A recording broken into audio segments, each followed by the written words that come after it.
ત્યારે આપણે પહેલા વિડીયોની અંદર જોયું સિક્કો અને હવે આપણે જોવાનું છે પાસો. તો પાસાની અંદર પાસો ઉછાળવામાં આવે છે એક વખત કે બે વખત ઉછાળવામાં આવતાની શક્યતાના જ પ્રશ્નો તમને ધોરણ 10 ની અંદર પૂછાતા હોય છે. તો હવે આપણે જોઈશું પાસાની અંદર. તો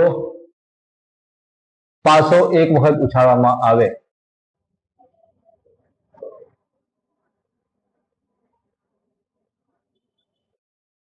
તો શક્યતાઓ કેટલી મળે? તો કે 1 2 3 4 5 અને 6 આટલી શક્યતાઓ આપણને મળતી હોય છે.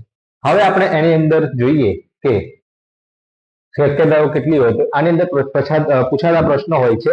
સૌથી પહેલો પ્રશ્ન પૂછાય છે કે મળતી સંખ્યા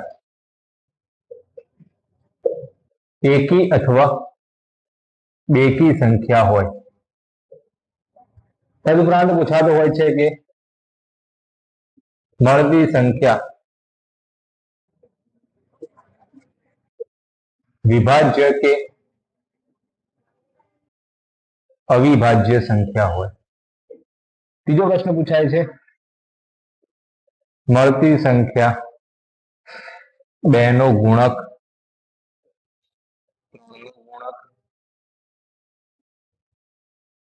2 નો અવયવ કે પછી 3 નો અવયવ. આ પ્રકારના પ્રશ્નો મોટા ભાગે પૂછાતા હોય છે. ઠીક છે. તો હવે આપણે આ પ્રશ્નની અંદર વધારે ડિટેલ્સમાં હવે આપણે જોઈએ કે એના માટે જવાબ શું આવે. તો કે એકી અથવા બેકી સંખ્યા પૂછે તો આપણને ખબર છે વિદ્યાર્થી મિત્રો કે પાસા પર રહેલી એકી સંખ્યાઓમાં આવે છે 1 3 અને 5 કેવી છે એકી સંખ્યા. જ્યારે 2 4 અને 6 છે બેકી સંખ્યા. ઠીક છે. તો પ્રશ્નની આપણે જ્યારે જવાબ લખાય ત્યારે શું લખાય છે? મળતી શક્યતાના પરિણામ ભાગ્યા કુલ પરિણામ.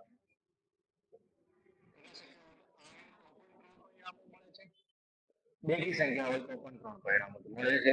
3 કુલ પરિણામ આપણને પાછું મળતા હોય છે 6. કેમ? આપણને ખબર છે કે પાસા પર ફક્ત 1 to 6 નંબર જ એટલે કે 1 થી 6 નંબર જ આવેલા હોય છે. તો હવે 1/2. જ્યારે પણ તમને એકી કે બેકી સંખ્યા વિશે પૂછવામાં આવે તેનો ફક્ત ને ફક્ત એક જ જવાબ આવતો હોય છે અને તે જવાબ છે 1/3. ઠીક છે.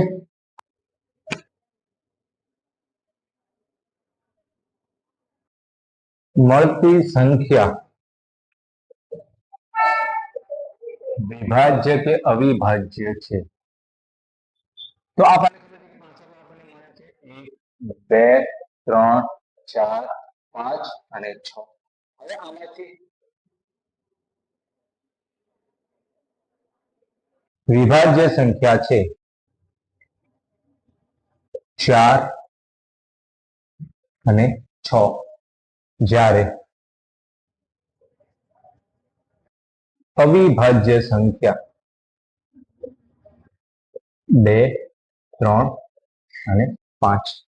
હવે એક જે છે એ ના તો વિભાજ્ય છે કે ના તો અવિભાજ્ય, પરંતુ પાસાની અંદર આપણે એને ગણવાનું છે અવિભાજ્યમાં. માટે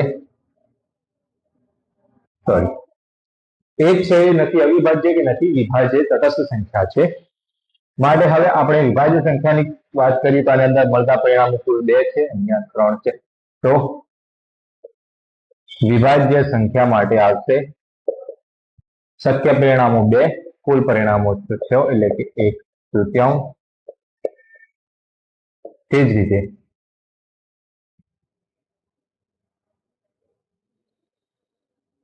અવિભાજ્ય સંખ્યા માટે આવશે 3/6 એટલે કે 1/3. ઠીક છે વિદ્યાર્થી મિત્રો. હવે વિદ્યાર્થી મિત્રો આપણે જોયું કે એકી સંખ્યા, બેકી સંખ્યા, અવિભાજ્ય, વિભાજ્ય. હવે આવે છે ગુણક. તો 2 નો ગુણક હોય. 2 નો ગુણક એટલે શું આવે? તો કે 2 નો ઘડિયો બોલવાનો. 2 2 દુ 4 2 તરી 6. પછી તો કોઈ સંખ્યા આવવાની નથી પાછા ઉપર. 3 નો ગુણક હોય તો આવશે 3, 3 નો ઘડિયો એટલે 3 દુ 6. આ સિવાય કોઈ પણ અન્ય સંખ્યાનો ગુણક પૂછાવાની શક્યતા હોતી નથી, કેમ કે 4 નો ગુણક લેશો તો 4 એકલો આવશે, 1 નો ગુણક છે તો દરેક સંખ્યા આવે છે, તો 2 નો ગુણક આવી ગયો, 3 નો આવી ગયો, 4 નો, 5 નો ગુણકમાં 5 એકલી સંખ્યા આવશે, 6 ના ગુણકમાં 6 એકલી, એટલે કે એક કોઈ પૂછવાની શક્યતા નથી. અહીંયા આપણને શક્યતાઓ મળે છે 3, અહીંયા મળે છે 2, તો સંભાવના કેટલી થશે? એટલે કે P ઓફ A બરાબર કેટલું થશે આનું? 3/6 એટલે કે 1/3. તે જ રીતે અહીંયા આપણે P ઓફ B લઈએ તો અહીંયા થશે 2/6 એટલે કે 1/3. ઠીક છે વિદ્યાર્થી મિત્રો, તો આજના આ વિડીયોની અંદર આપણે પાસો એક વખત ઉછાળવામાં આવે છે તેના પરથી કેટલા શક્ય પરિણામો મળે છે, કેવા પ્રકારના પ્રશ્નો પૂછાય છે અને આના આન્સર શું આવી શકે છે તે દરેકની આપણે વિસ્તૃત માહિતી મેળવેલી છે. હવે નેક્સ્ટ વિડીયોની અંદર આપણે જોઈશું કે પાસો જ્યારે 2 વખત ઉછાળવામાં આવે છે, પાસો 2 વાર ઉછાળવામાં આવે